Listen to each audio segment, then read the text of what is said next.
Heureux l'homme qui ne marche pas selon le conseil des méchants, qui ne s'arrête pas sur la voie des pécheurs, et qui ne s'assied pas en compagnie des moqueurs. Mais qui trouve son plaisir dans la loi de l'Éternel, et qui la médite jour et nuit.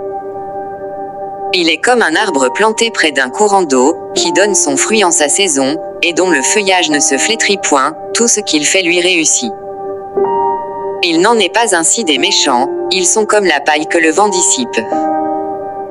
C'est pourquoi les méchants ne résistent pas au jour du jugement, ni les pécheurs dans l'assemblée des justes.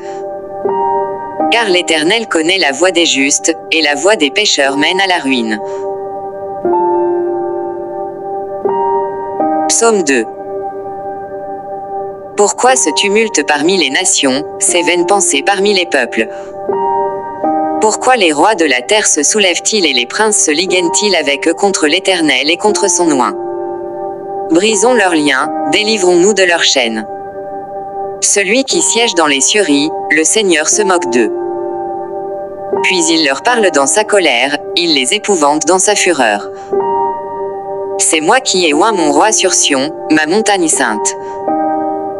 Je publierai le décret, l'Éternel m'a dit, tu es mon fils. Je t'ai engendré aujourd'hui. Demande-moi et je te donnerai les nations pour héritage, les extrémités de la terre pour possession. Tu les briseras avec une verge de fer, tu les briseras comme le vase d'un potier. Et maintenant, roi, conduisez-vous avec sagesse. Juge de la terre, recevez instruction. Servez l'Éternel avec crainte, et réjouissez-vous avec tremblement. Baisez le Fils, de peur qu'il ne s'irrite, et que vous ne périssiez dans votre voie, car sa colère est prompte à s'enflammer. Heureux tous ceux qui se confient en lui.